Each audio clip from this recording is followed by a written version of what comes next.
With his talent, he could pimp the Bun Boys.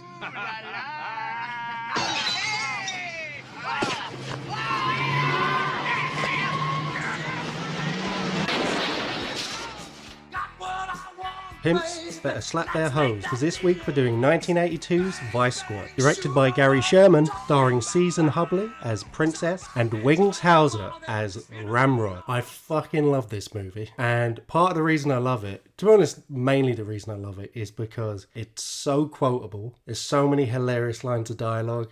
What do you mean what's gonna be wrong with me? Hey, Blink your eyes, motherfuckers, and you die in the dark.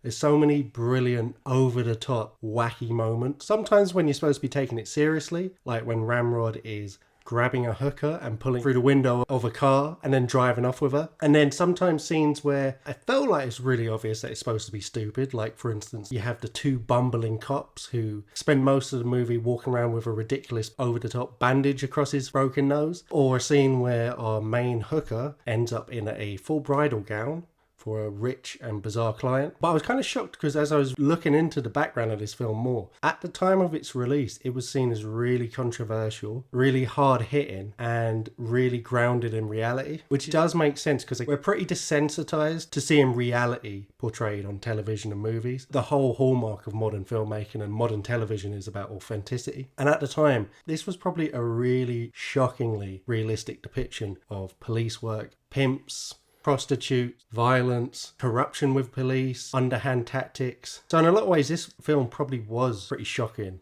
and realistic. And it had some big time fans. Martin Scorsese was one of its biggest offenders. Even got into an argument at a party once where he was claiming that this film should have won the Oscar for Best Picture. Which if you look at it now, it feels like a bit of a hokey exploitation film at times. Which I say with love and affection. But I was pretty thrown off by the perception of the film. Susan Hubley said it was the most harrowing and difficult role of her entire career. Obviously, it's hard hitting in points, but it feels to me more like a corny, funny action film with brilliant one-liners rather than a hard-hitting movie about the reality of prostitution. And it's shocking as well that she says this because she starred in the film Hardcore with George C. Scott just a few years earlier. No. Brilliant film about conservative middle-aged father whose daughter runs off to Los Angeles and stars in the porn industry. All from his point of view. Great film. But yeah, it kind of blew my mind reading all this stuff about it. Look, I'm a big fan of gritty cop drama, Dirty Harry, definitely in my top 50 films, love it. You know, at this time in the 80s, the streets would be very, very gritty, and I assume like it flashes up in the title card at the start. These are based on real events, so I would assume for the research in it, directors, they would have consulted actual cops from the Vice Squad to kind of get together what it was like working on the streets. But, you know, as you said, desensitization, didn't think it was that gritty and that shocking personally, but at the time it came out, Declan, I can see why audiences back however many years ago would be shocked. I do wonder as well, is it a combination of the fact that if you've never ever seen a pimp abusing a woman before, you're not going to probably find it funny, it's going to be shocking. Like, think about the hokey shit you saw as a kid and it shocked you because you were a bit too young to see it, and you might watch it years later as an adult and it's way more toned down or way more comical than you've ever realised. I remember seeing part of Hot Shots Part Duo, the sequel to Hot Shots, which is a parody film, when I was really young and having no clue that it was a comedy. I thought I was taking it totally serious. So maybe the fact that people were seeing this sort of stuff for the first time, it wouldn't have seemed 80s at the time, would it? It feels very corny at moments, but it probably wouldn't have felt that way to 80s audiences at the time. It only seems like that to our eyes. And combined as two of being desensitized and seeing it through 2020 eyes, looking at 80s corny directing style and production values equals comedy. Say, mama, it's time to get down. Don't even talk to me, jive-ass, unless you got some money. Yeah, because you compare it to other films that come out in the 80s, Back to the Future, Beverly Hills Cop, it's a very big disconnect from those kind of comedy films. So it must have been a bit of a culture shock to the audiences. I thought the opening was really, really good, putting people against roof of cars and all that, and then you get that really cool soundtrack that plays at the end of the film as well. I thought it was sung by Wings Hauser playing Ramrod. Oh, really? I thought that was fucking Meatloaf. Yeah, but it's a really cool opening. It straight away you could see like the CD lights, the CD working girls, and if It reminded me of the opening to The Warriors. And tonally, it reminded me a lot of The Warriors at times as well. It has a feel of a fun, at times goofy movie. Definitely going to entertain you rather than educate you or make you feel something about a part of society maybe you don't know much about or don't think about too often. Which again brings me back to that whole point of being surprised that it was a film that was taken so seriously and took itself so seriously at the time. The film opens brilliantly. We see the other side of Princess's life, where she's the single mother looking after her young daughter. She has a friend that comes over to babysit her and look after her. Looks very middle class, like she's quite, not well to do, but doing very okay for herself. Her neighbours would probably assume by the way she dresses, the house she lives in, the way she presents herself in this side of her life. She probably works in marketing or does something very respectable. And then we see her say goodbye to her daughter, travel into the city, get changed in the grossest looking public bathroom with a homeless person passed out on the floor, and gets changed into a hooker gear where she's got the slap on makeup, she's got a little purple outfit, and her whole demeanour changes instantly. Again, I like this scene because let's be real about this, Declan. There's a stigma to people that work in the sex industry. They're not all people that you see on the street who are drug addicts and everything like that. Princess isn't. She's essentially doing it to provide for a kid, really, isn't it? She kind of seems like she enjoys it as well. Yeah, she does enjoy it because there's two differences. There's a hooker and there's an escort, isn't it? Don't ask me how I know these things, I just do. What is the difference? So escorts are high-class sex workers. So much like how she was dressed leaving the house, that's how they go to. You wouldn't see them hanging around street corners. I talk about Vegas, you'll see them. You can tell straight away they're escorts. They'll be hanging around, much like what we saw later on in the film. Very beautifully dressed, very beautifully made up to catch the eye of the rich high rollers. That's how she leaves, but then we see her on the corner, kind of like it's in skank mode. So I was quite surprised, like why is she still patrolling the streets? She could make a much better living as an escort. And it's funny as well because for some reason she plays a prostitute in like every film. She plays a hooker in Escape from New York a few years later. She plays a porn star in Hardcore, and I'm pretty sure she played a hooker at least like another 2 or 3 or 4 times in her career. I don't know if she got typecast into it, but it wasn't like she'd done it twice before those sort of roles, so she got offered this one. Seemed like she really wanted to do this role. She went out on the streets and hung out with real-life prostitutes, interviewing them, talking to them, seeing how they act, seeing what their thoughts were on things, how it all worked, for like 10 weeks before production began. As did actor playing Tom Walsh, the main detective, who essentially the lead of the film, but due to his lack of charisma compared with the other leads in the film, kind of fades into the background for me. Put your hands on your... Hey, cop, come on, shh. That can be arranged. He also spent weeks working with real Vice squads in order to learn about how they work and draw on those experiences to bring to the film. It's pretty funny because being typecast, like any role that comes up, there's a hooker in pull-up season. Do you know what I mean? So that's good in a way.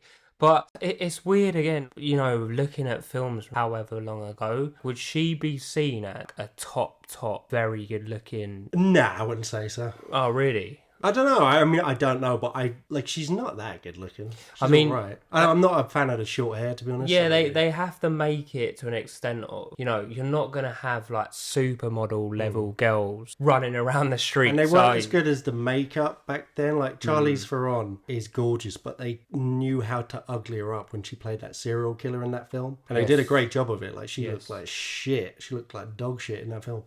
But they didn't know how to do it as well back then. So it would have just looked stupid. You get obviously really good looking prostitutes, but you don't get street level gorgeous women. And even when you do, they're gonna be strung out. They're gonna fucking get picked up by someone to be their girlfriend or whatever. Like, it's just, they're never gonna look like that for long. So Ginger calls up Princess, crying essentially. Princess is like, what the fuck is going on? And Ramrod, who we haven't been introduced, she's run away from him because did beat her up, essentially, or tried to beat her up. You know, he's a pimp, so I'm sure he's not like being nice to her. She's crying, she looks like she's had the shit kicked out of her. She also looks a bit manic, like a bit mental, like she's obviously incredibly scared of him, also sort of half in love with him, run away from him, but also then starts laughing, saying she stole a bunch of money off him. I always find these films funny because I always have to remember they don't have mobile phones. So it's like, later on when they're trying to find them, why don't they just look at, they don't have mobile phones, so it could never work like now. But anyway, she's run off to seemingly like a motel where a bunch of hookers hang out. So Princess is like, well, why are you there? Leave there straight away. And then as the audience member, I'm like, oh, he's going to find him, isn't he? Straight away, Ramrod, Wings Hauser had a very magnetic screen presence. Who is it? It's God Almighty, that's who it is. Come on, baby, open up the door.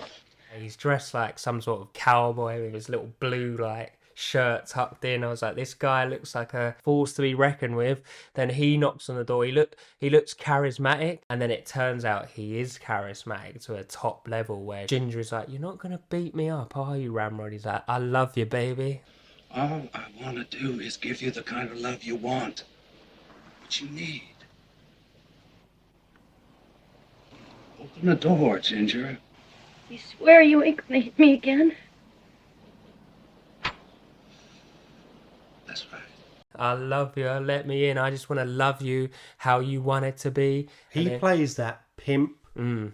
hooker relationship dynamic mentality to a T. You know, seducing her with these beautiful, wonderful words, even though deep down on some level she knows he's going to kick the fuck out of her when he gets through the door. And just the way, like, he cannot wait to get through that door and get to her. Being all sweet and saying this and that and saying, I just want to love you and all that. Yeah. You're looking at her like, the film's just started. I can tell by the way it's set up, this girl ain't the main character. Yeah. You know she's opening that door. And she does. It's sad because she opens it, he comes in, straight away grabs her head, pushed against the wall so you can see where it's going dead. But it transpires that they have kind of like a symbiotic relationship where he says, look, I found you on the street, no money, no anything. So she kind of has like that connection to him where he's made himself to be a saviour and Ginger needs him. And then obviously starts wailing on her. And then this is where it gets even more and more sick. He kind of gets a hanger and contorts it and then says, well, we're going to take away the moneymaker. You ain't gonna be able to give my moneymaker away for quite a while. Am I really bad for finding this scene funny? I don't know, I didn't find it funny.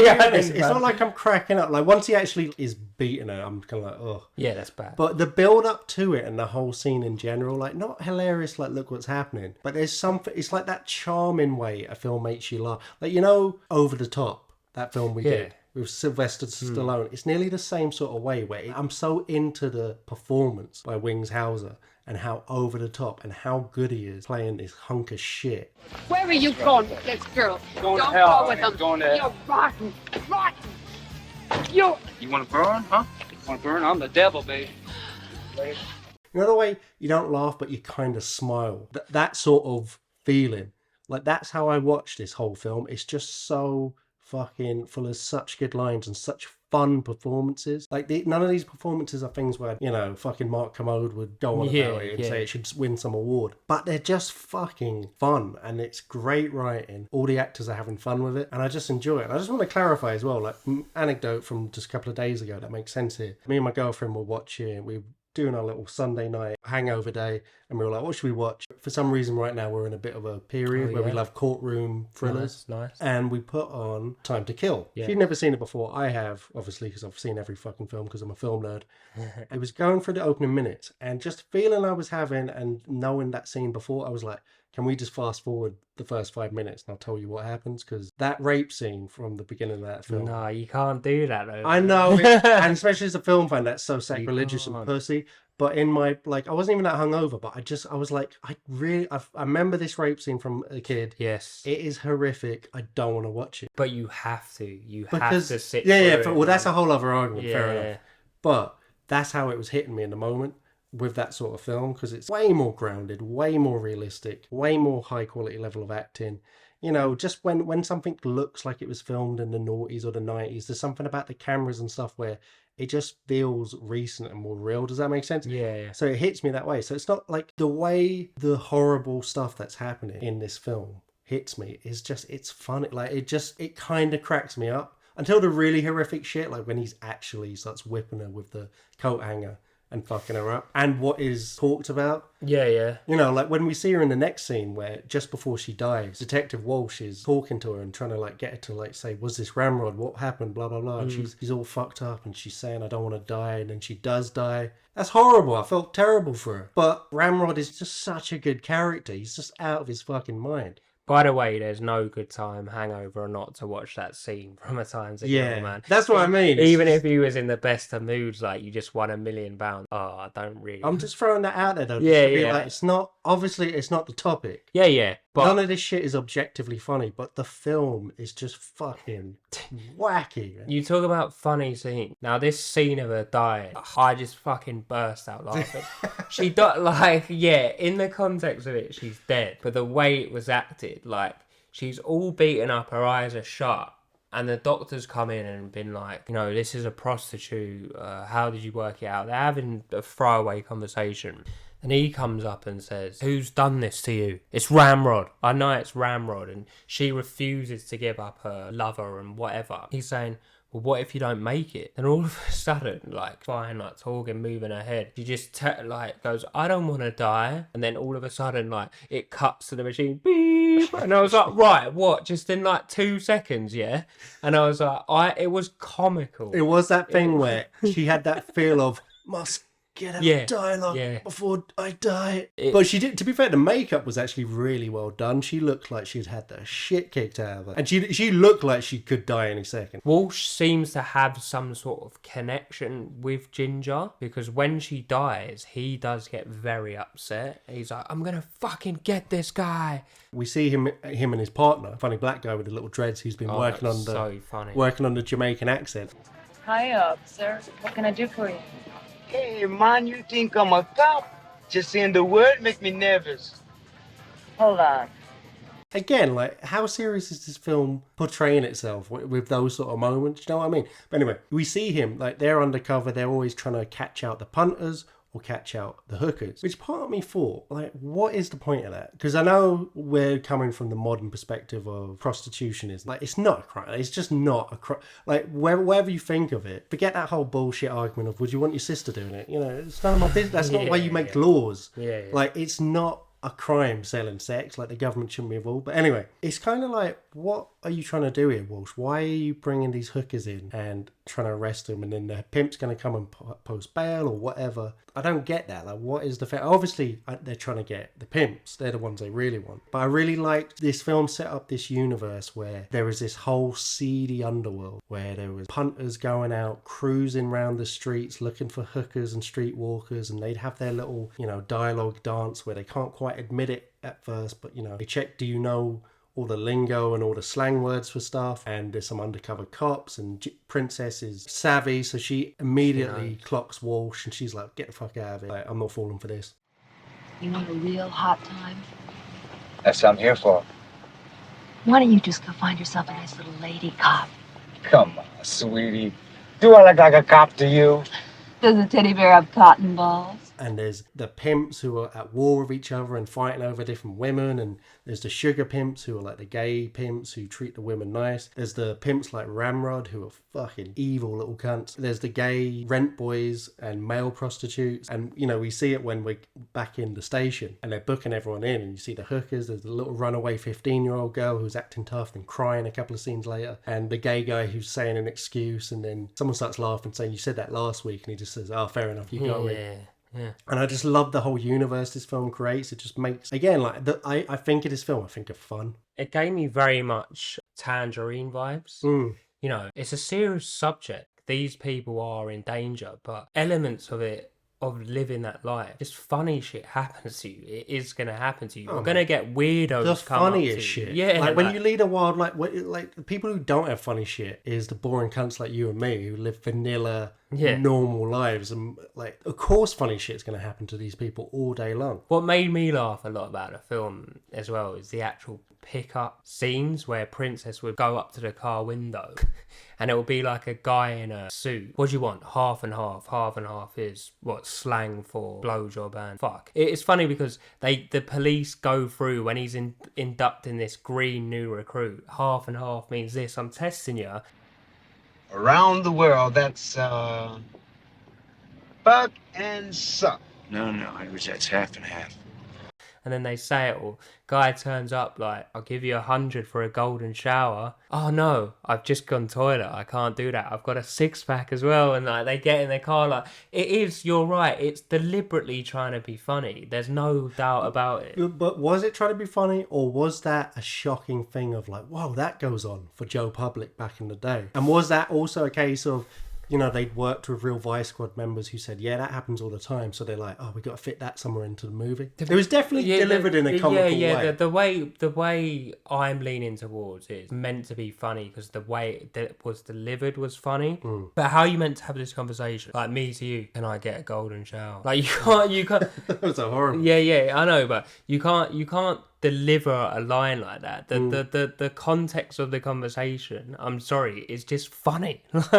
Yeah. Like, no, 100%. It is what it is, but we fast forward, like, so you got those little elements of us seeing Princess work in the street, and what we quickly realise is she's very fucking good at her job. She seems to be sought after. I don't know if these are previous clients. It seems to me that they're just randomers, like cruising the strip, but they seem to quickly want to get Princess. I don't know, is it the way she dresses? Some of them are randomers. Some of them are definitely recurring clients. Yeah. Like we see a guy coming out in a wheelchair at one point. Oh, yeah. He's funny. He's saying, you know, I'd want to come see you again if you ever do move to San Francisco or wherever the fuck she's talking about. So she definitely has a lot of recurring clients that like her as well. But again, it must have been really difficult to organise that shit back in the day. No, she's not a call girl. I guess that's why call girls were called that originally, because you can call them up. Meanwhile, Ramrod is roaming about doing his business. He doesn't even know that Ginger's died at this point. No. Because he probably hands out those beatings all the time, but this time he just went a bit too far. Walsh tracks down Princess and brings her into the hospital. He's trying to convince her to help him take down Ramrod. She's obviously like, nah, fuck that, I'm not doing that. I got a kid. I got my own problems. You're crazy. That guy's a psycho. Yeah. And then rather than just being like, listen, your friend's dead, he killed her, that probably would have been enough. He grabs her face, pushes her down, reveals that her friend's dead, reveals the body, and has her head forcing it like an inch away from her face, her dead face. Yeah. And then for like a good 30 seconds. And then after he's like, you're going to do it then, yeah? I'll be like, no, you've just fucking shown me my dead friend. Or I'd be like, why didn't you just tell me? Yeah. Obviously I would have said yes. Look at her. Look at her, Princess. She's your friend.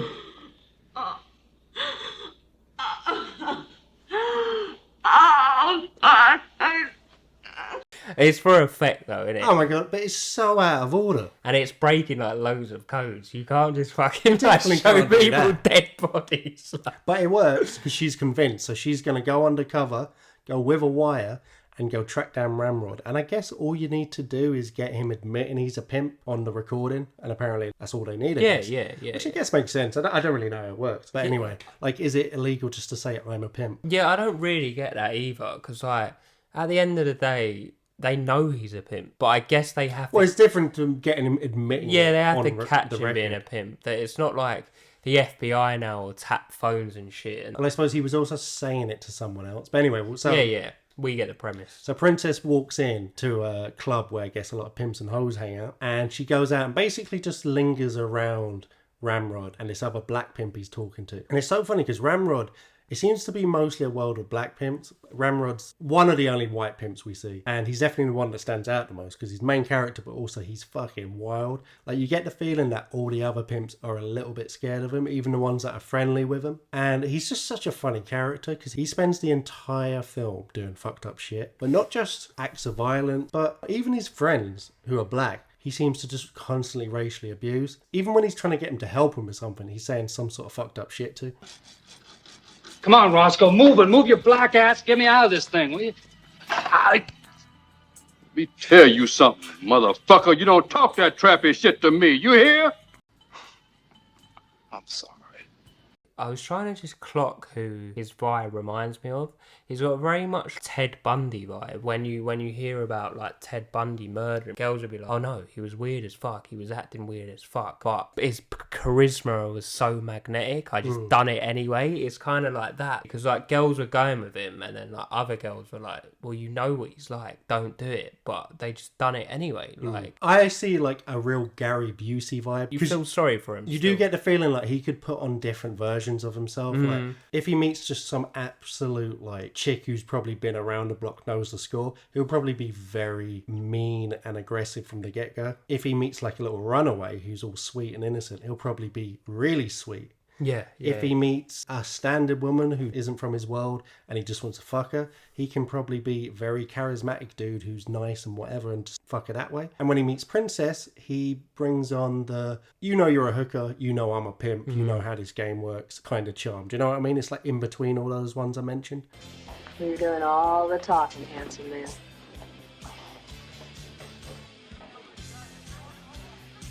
Now, it appears to me that you're flying solo. And it also appears to me that what you need is a good man, just somebody to take care of you. Am I right? Am I right? And it's funny as well because the black pimp tries it on with her at first and she's like, get the fuck out of it. And Ramrod comes in and sort of steals her away from under his feet. Have you ever seen a black pimp portrayed in a film that doesn't talk in jive?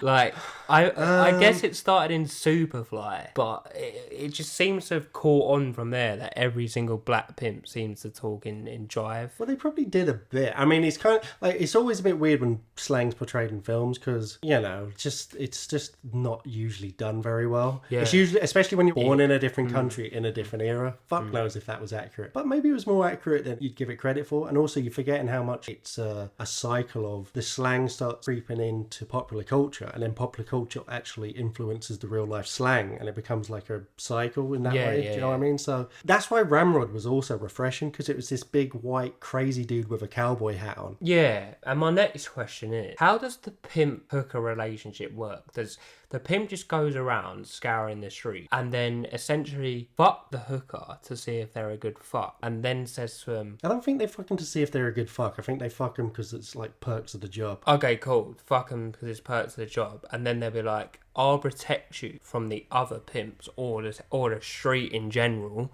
but I will take a cut of your money. Yeah, that's basically how I understand it. Depending on the pimp or the situation or the area or the girl, there probably is kernels of truth to the idea of offering some sort of protection. But in reality, it more feels like the dynamic of a very, very, very abusive, toxic relationship, like romantic relationship, where there's an awful lot of gaslighting, manipulation, and physical violence being used to get a woman to act in a certain way.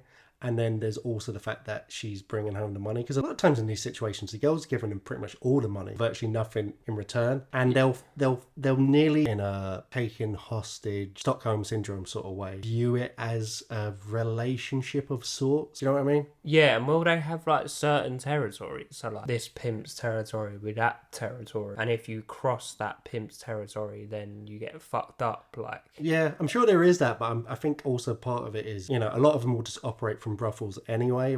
Street, like, how often do you really, like, there's not many areas where you actually can get away with straight up street walking. Yeah, 100%. So a lot of it will be down to brothels, and once you're in brothel, there is no territory. Like, the hookers and the girls are the territory. I had to clarify that because I am not a pimp, so I wanted to work out how we're neither pimps. We need to work this out. Ramrod take Princess back, doesn't he? Seems to have quite a cool apartment, actually. He does, actually, yeah. So that kind of tallies up to his persona. He's just so funny as well. He's like, how long you been in the game, princess? Yeah. And then, he makes her a whiskey, kind of like a touching romantic little scene where he like gives her a sip of the whiskey, proceeds to like undress Princess. He doesn't know at this point she's a plant. And she fucking hates his guts. She hates him because he doesn't realise Ginger's dead. He probably doesn't even realise Ginger and Princess knew each other. So he's being snaked over royally here. And it's funny as well because I was thinking like, oh, that must be so hot. Like, how is she gonna be cool with fucking him when she hates him this much? Or she and then I thought, no, she's like, a hooker is the absolute tailor-made best person to fulfill this role. Like this job she's having to do for the police. What I don't understand is when it's revealed that Princess was recorded, it's not like fucking now where you have like cameras in like fucking button shit. She fucking rips out like a cassette player like this big, and I'm like, where the fuck was you hiding that? Because he undressed you. Yeah. So that didn't make any sense. Snap. But anyway, they burst in. I knew this wouldn't go to plan because Walsh is the only one in this whole Vice squad that seems competent. The rest are just retarded. Well, she's dumb as well because the way he was getting arrested and he was like yelling at the cops, I don't think he even realised she was a plant at this point. I think they just burst in. Really? So she should have just walked out, but she doesn't. She stops, starts running her mouth, shows him the tape. Yeah. And he fucking loses his shit. They set me up, son. Nobody sets me up. You understand? Nobody! Come on, shoot! You understand me? Yeah! On reflection, that is stupid because he should have thought if he manages to escape, I don't want my cover blown. But I guess her emotions are heightened because he has just beat what seems to be her best friend to death. Says to her, "You killed Ginger." And then he looks around and goes, "Is she dead?" So he doesn't even know that. He just goes fucking nuts. Pushes the police off him, throws another cop down on the floor. He grabs her. He's still handcuffed at this point. He's throwing her over the floor. He's got her by the throat. He grabs a stool and starts banging her in the head with it. Yeah. He's yelling at her saying, "Bitch, I'm going to fucking kill you." He eventually just has to let her go. The police jump on him, beat the shit out of him. She spits in his face once. And that is the film now. The film is set off. We've had a couple of days kind of like in the storyline, but now the rest of the film takes place just over this night as we see in the next scene, Ramrod manages to escape.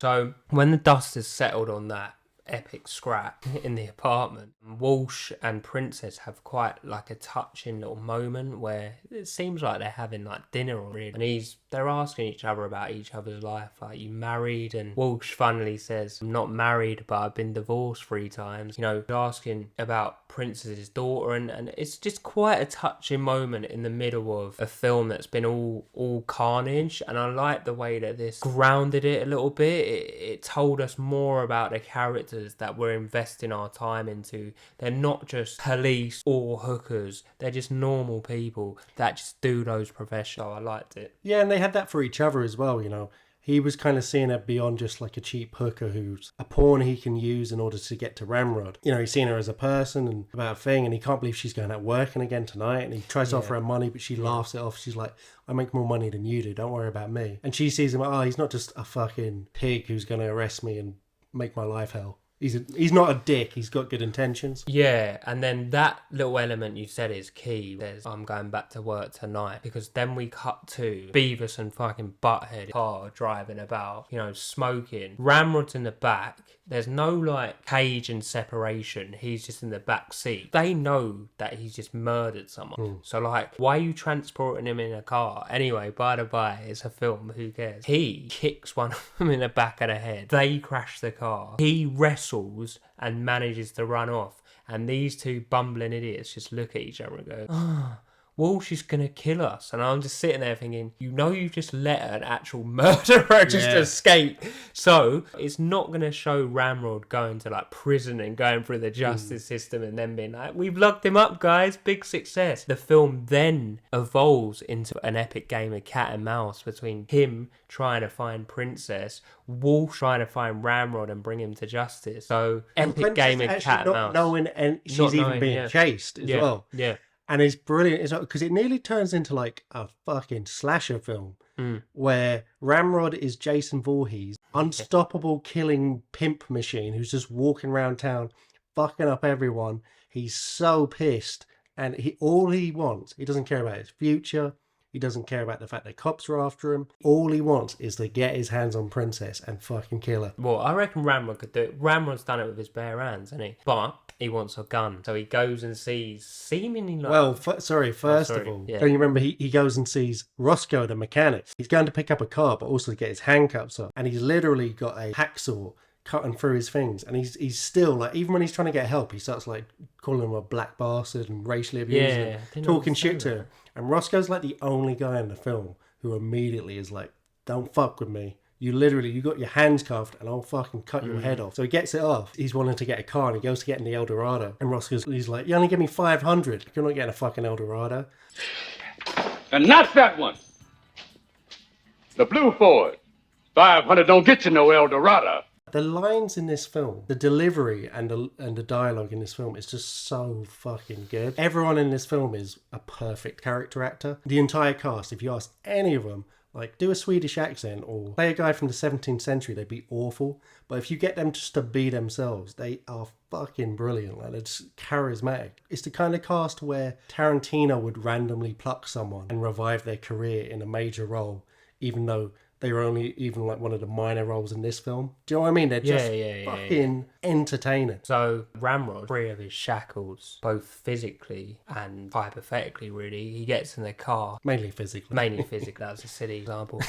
I don't know why I said that. He needs a weapon, so he goes and sees, I don't know, this was a weird bloke.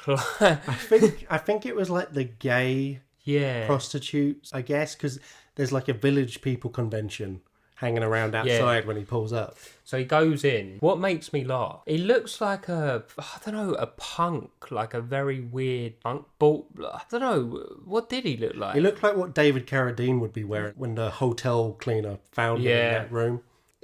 What makes me laugh about this, he knows Ramrod. Everyone knows Ramrod. Everyone knows he's a violent bastard. And this is why I always rated, I think, that scene in, Terminator 1, where, he goes to the gun shop and he's like, give me the gun, now give me the bullets. And then he just shoots the guy. And it's exactly like that. Like, you're legit just giving this maniac, like, a gun. And he's like, I don't like this gun. Give me a better gun or I'm going to shoot you right here. And it's like, well, why did you give him a gun? Like, he's like, what is this shit? I want an automatic. And it's like, What kind of shit are you trying to hand me? I want an automatic, you understand? Automatic. And I want it right now before I redecorate that pretty little head of yours.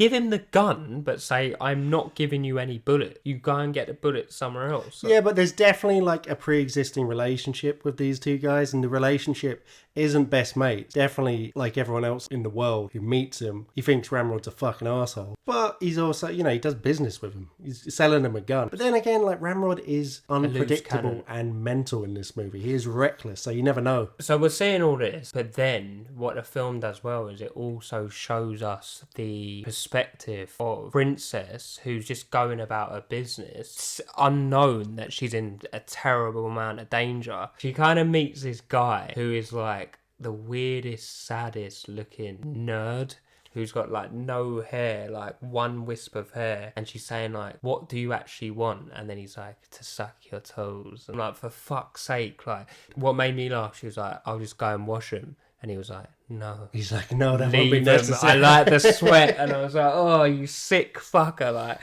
they've probably spoken, as you said, to loads of hookers and loads of cops. So this probably all happened, and they put it down. I like it as well when she's hanging out with her random hooker friends, and you're just seeing their little world and how they go about it, and they're talking about their shift, like, there've been a lot of weirdos tonight, and just the normal conversation. The guy with a massive cock, and and I was like, oh god. And some complete douchebag shows up who's like sort of like chatting to her, and he's kind of got this cocky salesman type arrogance about him, and she goes off and fucks him, and he's yelling at her and he's annoyed, and he ends up trying to take his money back, and he robs her because he's like, she didn't put anything into it, and he's a cunt. And obviously I'm on Princess's side, but I gotta be honest, it did look like she was phoning it in. Yeah, he was going at it, and she was just like, she was just lying there, looking at the ceiling. So, and then just got up without matter of fact and walked into the bathroom. She seems to be like the alpha sexy hooker. Like, the rest of the hookers can't get a job, and I'd fucking hate her, but I'm not hanging around you. You're taking up all the business. Well, they all have pimps as well. She gets referred to as an outlaw, where it's a hooker that refuses to take on a pimp.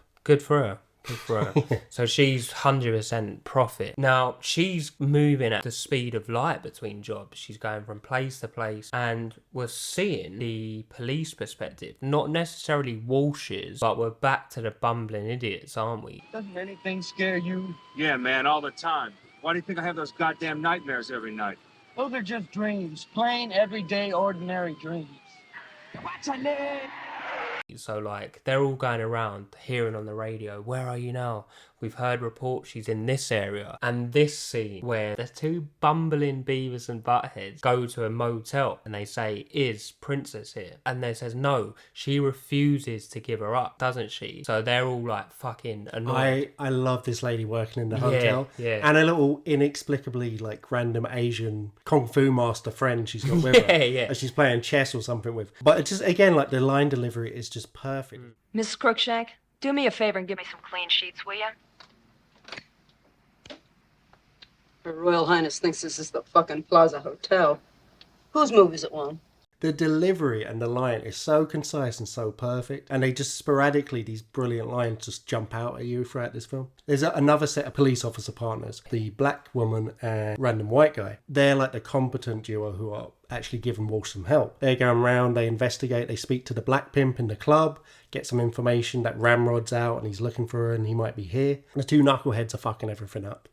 Back at the precinct, it seems like just they're all fucking idiots. There's that one black cop who's screaming and having a mental breakdown about someone stole his paperclip. Who in the fuck took my paperclips? Every time you need something in the fucking slime patch, you can't find shit. Now somebody stole my goddamn paperclips.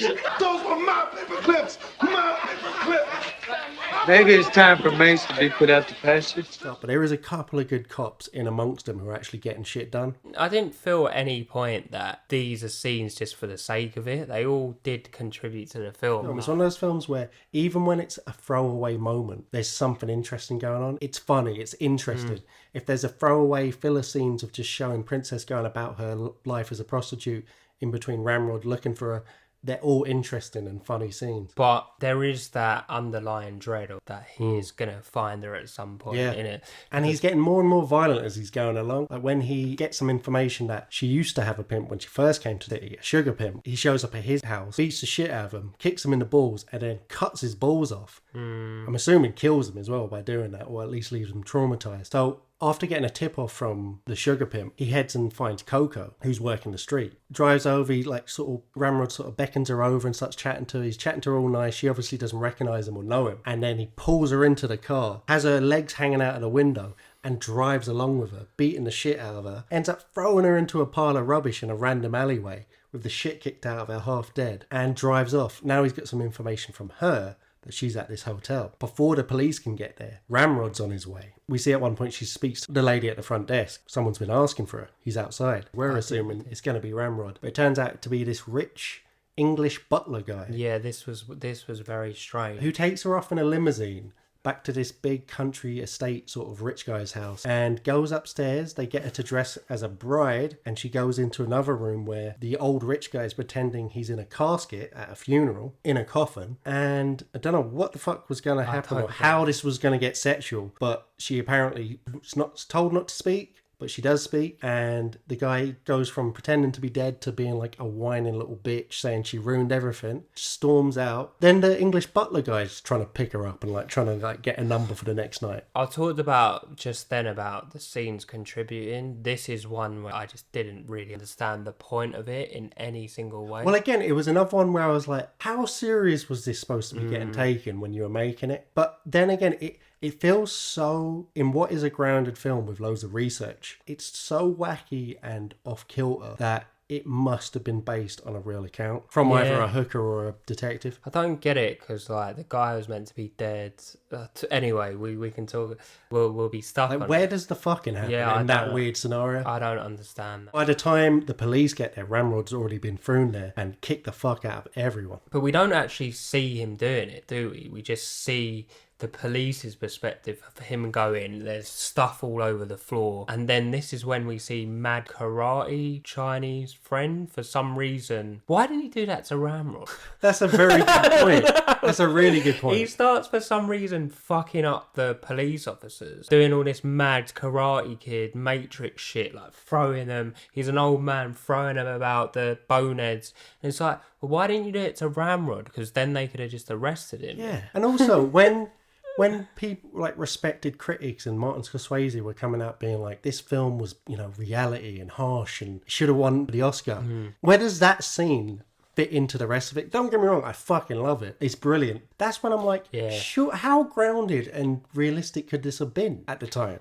Then, who thought that happened? Yeah, it was mad because we never saw Ramrod go into the hotel, and then you go to that, and it's like, I don't know, it's moving at such a fast pace, you don't really stop. But that's what's so good about it as well. Yeah, you don't really stop. And it's just fun because if you get bored of one thing, if you're getting bored of the hooker stuff, we're back to Ramrod, or we're back to the detectives, or back to whoever. But Ramrod is the star of the film. Like, I want him to be in every single scene. The hotel receptionist, they do set it up quite well that even though they won't speak to the police, Walsh is saying, well, I know that you've told him something, because if you didn't tell him anything, you'd be dead. So from that, we can assume that she's given him a tip off where Princess is going to be. Cut to Princess outside a shop looking at teddy bears, bless her, for a little daughter, and she goes in and buys one. All while this is happening, and looking through the shop window, we see a white car zooming about, and then we're like, that's Ramrod, isn't it? Ramrod. A white pickup that he just killed someone for in the previous scene. So he has gone on an absolute rampage at this point. Yeah. And then he gets her, pulls her into the car. Well, before that, he runs over one of her hooker friends while driving after For her. no reason. Yeah. They saw him and they were going to go tell her because she was in the payphone. But he doesn't know that. Yeah. He just runs her over for no apparent reason. Just wanted to do it.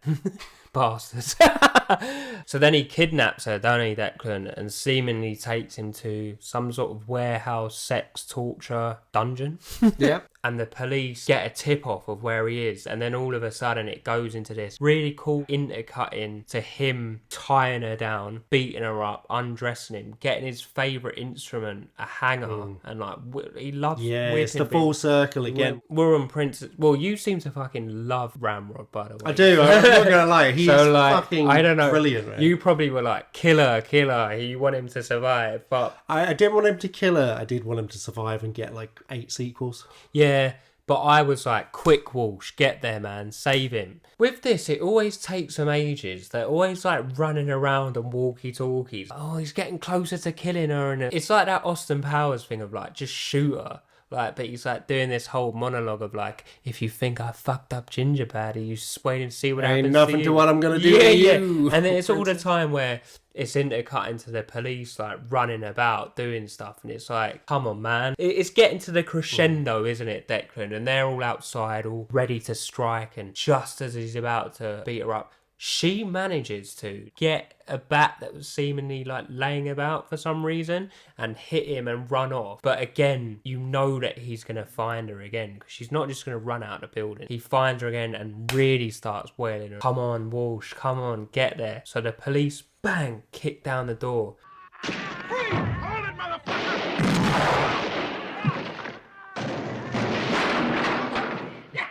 I'm coming right behind you. Watch your brother window! You I just love as well that the guy that gets shot is the guy with the big bandage over Yeah, his face the whole So time. he's been getting it the whole film, bless him. And you just know, Declan, that it's going to evolve into a final showdown between Walsh and Ramrod, which is what transpires. He just steals whatever he can come across first, which then turns out to be a giant yellow van. The guy's just seemingly who he's robbing, just sitting there, and he's like, jump out. And he just jumps out into the middle of the Grand Theft Auto style. Grand Theft Auto style. Driving along, chasing him. Ramrod's pretty clever here, Deck. He somehow hides the big fluorescent yellow van. And this is at night time, by the way, so no one saw the big yellow van. Why wasn't it a black van? Anyway, Ramrod crashes, doesn't he, and comes out of the car. Walsh is shooting for a bullet hole that's already in the car. What I don't understand is Ramrod has shot the glass twice. Seemingly, it's just missed him twice. Just grazed his shoulder, and, you know, it's getting tense. Like, who's winning this fight? Walsh skillfully drives, hits Ramrod, runs him over, and then pins him up against the wall in the final piece.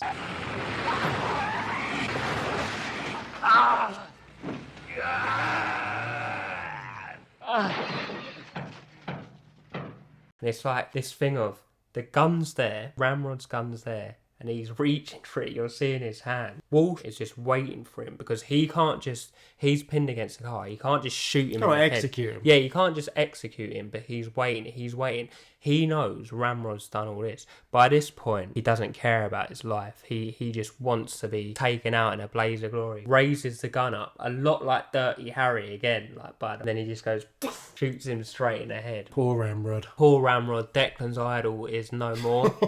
Declan's greatest idol, the rampaging murderous pimp, is dead. Walsh has said to the black competent police officer, stay with her and take her to hospital. He's gone to check on Princess. This is funny as well, this scene, because we saw earlier Princess was looking for a little bear for her beloved daughter, and then she's all beaten up and like fucking black eyes. Like, he just goes, I think this is for you, and like throws it to her. Instead of like saying thank you, like thank you for saving my life, thank you for all of this, it's like, it's got blood on it. It's like, oh, well, fucking don't have it then. Like, do you know? And then she says, I don't know why you bother. You're never going to solve the problem on the streets. Yeah. It's like, you fucking bitch, man. How ungrateful are you? Could you not even just humour him and just be like, cheers? Doesn't even say thank you. And then in classic 80s style, it just zooms out from the ambulance and all the crowd as the credits roll. And what do we have? Bloody Wings Hauser theme tune again to really close the film. So do you recommend Vice Squad? I don't know, tonally I was trying to work it out. We've been trying to work it out. Either make it gritty as fuck, which people you were saying they were saying. I didn't think it was gritty. I thought it was more comedic, personally. I didn't get what it was trying to get to, but what I did get was entertainment value throughout the whole film, and for that basis I recommend it. Top acting, even from the throwaway characters like Roscoe, great acting even if they've never got a couple of lines. Totally invested in it for its duration, so I highly recommend it. Yeah, I fucking love this film. It, like you said, it is just pure and utter entertainment. This is a forgotten gem. Brilliant film, brilliant cast, brilliant script, brilliant dialogue. It's hilarious when it's trying to be and hilarious when it's not trying to be. Not because it's bad, it's just got an amazing charm about this film. It is just brilliant. It really gets you into this seedy underworld. The pimps, the hoes, the different kind of pimps, the police who are trying to track them down, the police who are knuckleheads and don't care, the victims and the villains. And at the heart of it is just an unbelievable performance by Wings Hauser as Ramrod. One of my favourite characters in any film, one of the best villains, so over the top but so believable, and as pimp performances go, one of the more unique presentations of it, and just so many iconic lines of dialogue. Easy recommendation for Vice Squad. Well, hello, beautiful. You cop? Am I a cop? What, do I look like some kind of fucking pig? Maybe.